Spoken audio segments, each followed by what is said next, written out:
Bismillahirrahmanirrahim. Assalamualaikum warahmatullahi wabarakatuh. Sebagaimana yang telah dijadualkan oleh sekolah, pada kesempatan ini pelajaran kita adalah tarikh tasyri'. Materi kita menyambung apa yang telah kita pelajari kemarin terkait tentang harta-harta rampasan perang. Bismillahirrahmanirrahim. Wa qala fil fai'i fi suratil hasyari wa huwa ma lam yujifil muslimuna alaihi bi khailin wala riqabin. Dan telah berfirman dia Allah Subhanahu wa taala tentang harta rampasan perang di dalam surat Al-Hasyr, dan dianya firman Allah Ta'ala ini sesuatu yang belum memahami orang-orang Muslim atasnya sesuatu. Ma afa Allahu ala rasulihi min ahlil qura falillahi walir rasuli walidhil qurba wal yatama wal masakini wabnis sabili kai la yakunu dulatam bainal aghniya'i minkum. Sesuatu yang telah memberikan Allah Ta'ala atas Rasulnya Allah Ta'ala dari penduduk negeri, maka untuk Allah dan untuk Rasul dan untuk karib kerabat dan untuk anak yatim dan untuk orang-orang miskin dan untuk ibnu sabil, supaya bahawa tidak ada dia sesuatu itu berputar antara orang-orang kaya saja di antara kamu.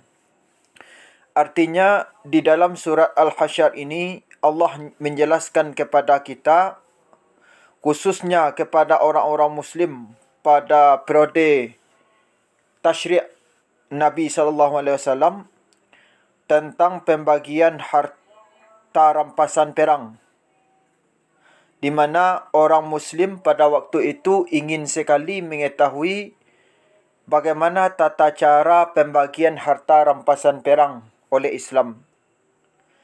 Maka dalam surah Al-Hasyr ini dijelaskan oleh Allah Subhanahu wa taala tentang pembagian harta rampasan perang tersebut, di mana bagian terbanyak diperuntukkan oleh Allah Subhanahu wa taala untuk kemaslahatan umum, sebagaimana yang telah kita pelajari pada pertemuan sebelumnya, yang gunanya untuk Rasul, untuk karib kerabat, untuk anak yatim, untuk orang-orang miskin, untuk ibnu sabil, yang semuanya adalah masyarakat umum yang digunakan untuk kepentingan umum. Gunanya Allah SWT mengambil bagian terbanyak dari harta rampasan perang ini yang diperuntukkan untuk kemaslahatan umum. Gunanya adalah supaya harta rampasan perang ini hanya diambil oleh orang-orang yang kaya atau orang-orang yang berkedudukan saja. Contohnya seperti yang telah kita pelajari kemarin, bahawa orang Arab sebelum Islam, harta rampasan perang yang mereka dapatkan dari peperangan diperuntukkan bagian terbanyak untuk pemimpin perang mereka atau ketua mereka, yang tentu saja ketuanya ini barangkali orang kaya, orang berkedudukan, padahal bawahan dari pemimpin tersebut mungkin membutuhkan harta rampasan perang tersebut. Tapi bagaimana? Ini yang ditentukan oleh orang Arab sebelum Islam. Tapi setelah kedatangan Islam, Allah SWT lebih mengedepankan pembagian terbanyak dari harta rampasan perang itu untuk kemaslahatan umum. Kemudian ثم قال تعالى للفقراء المهاجرين الذين أخرجوا من ديارهم وأموالهم يبتغون فضلا من الله ورضوانا wa yansuruna Allaha wa rasulahu ulaika humus sadiquna.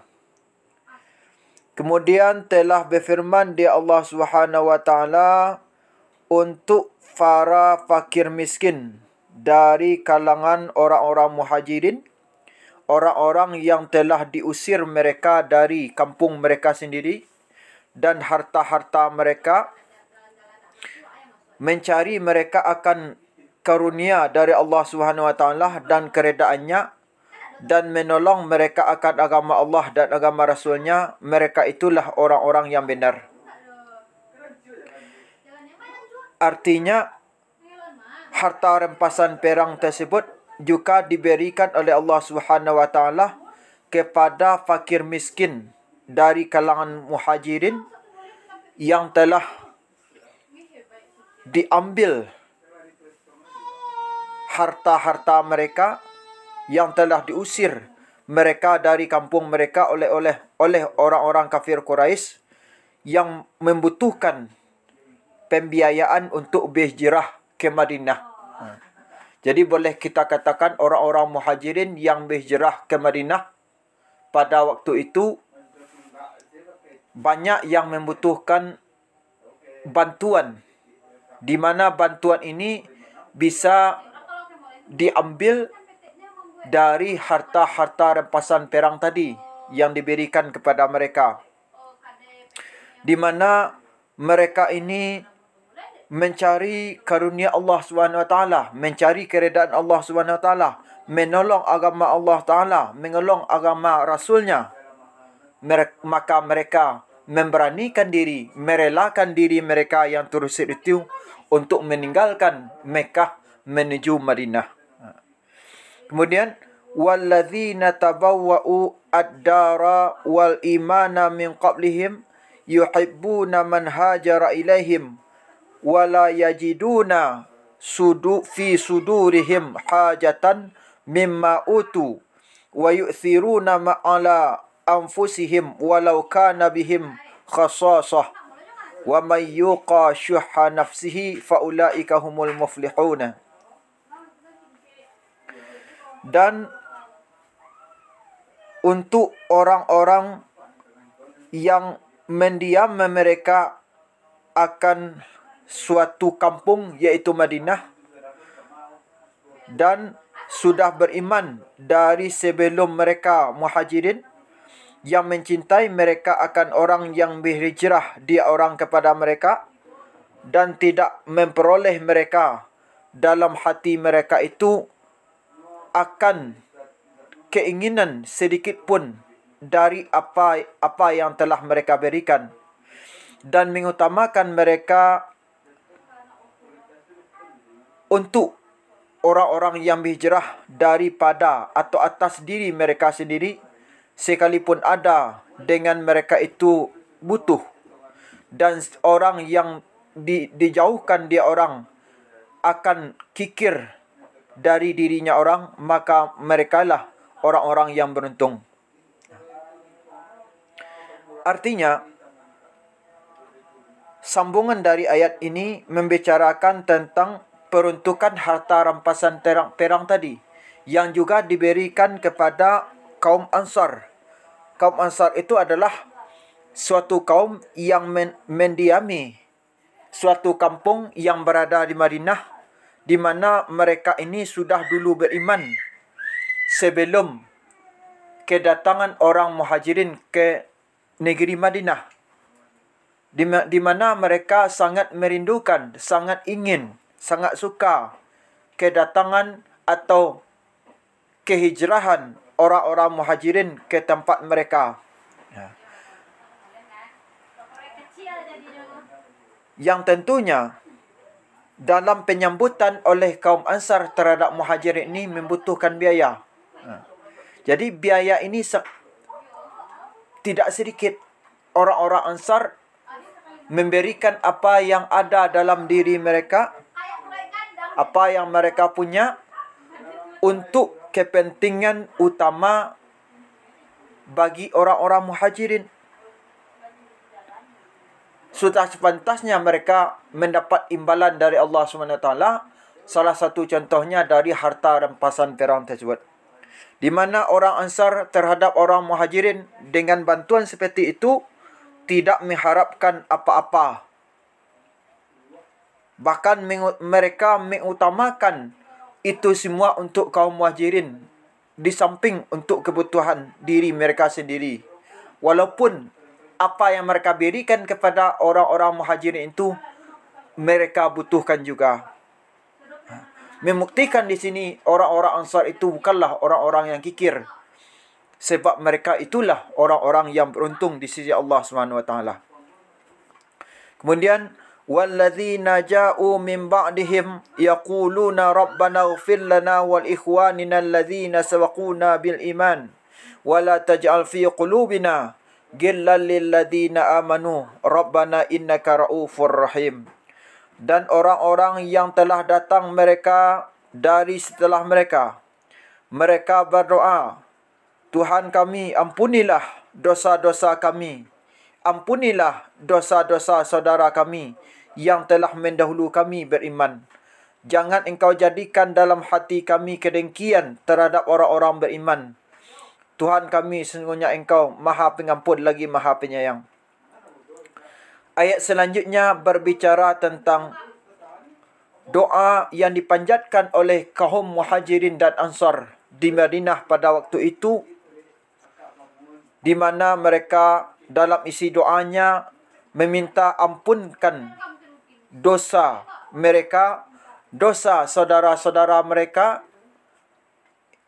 yang lebih dahulu beriman dari mereka, supaya diampuni oleh Allah SWT, supaya hati mereka itu jangan ditumbuhkan sifat dengki.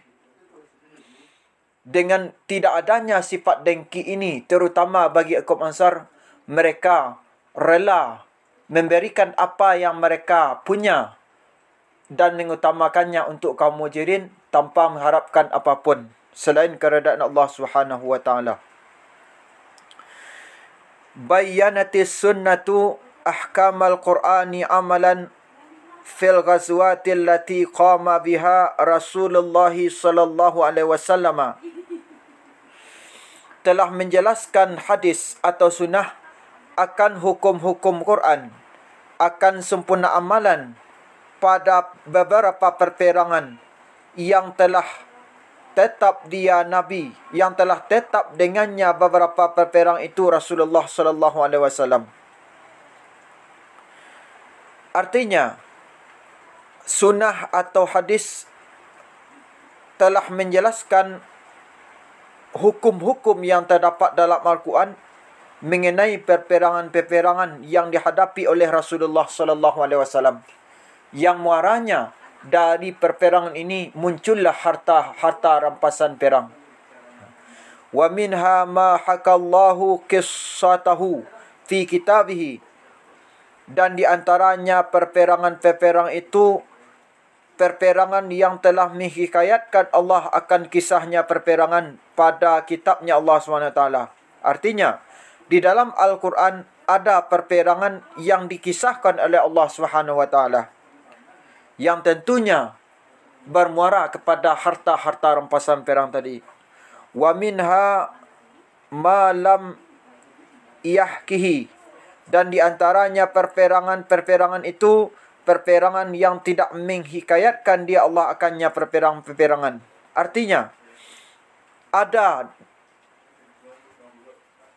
perperangan-perperangan yang tidak disebutkan oleh Allah SWT dalam Al-Quran. Tapi tetap harta rampasan perang yang diperoleh dari perperangan-perperangan itu diberikan kepada kemaslahatan umat. Wa bathan Nabiyyu sallallahu alaihi wasallam saraya iddatan kulluha muntabiqatun ala ahkamil Quran.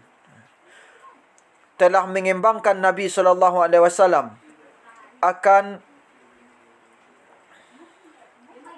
rahasia-rahasia yang banyak yang keseluruhannya itu bersumberkan atas hukum-hukum Al-Quran. Artinya, apa yang dijelaskan oleh Nabi dalam sunnahnya, oleh Nabi Muhammad SAW dalam sunnahnya atau dalam hadisnya terkait hukum-hukum perperangan tadi, tujuannya supaya harta-harta rampasan perang tadi diberikan kepada kemaslahatan umum. Baik dari kisah perang yang diungkapkan oleh Al-Quran maupun kisah-kisah perang yang tidak diungkapkan oleh Al-Quran. Demikian dulu pelajaran kita pada kesempatan ini. Untuk tugas dapat dilihat dalam Google Classroom. Assalamualaikum warahmatullahi wabarakatuh.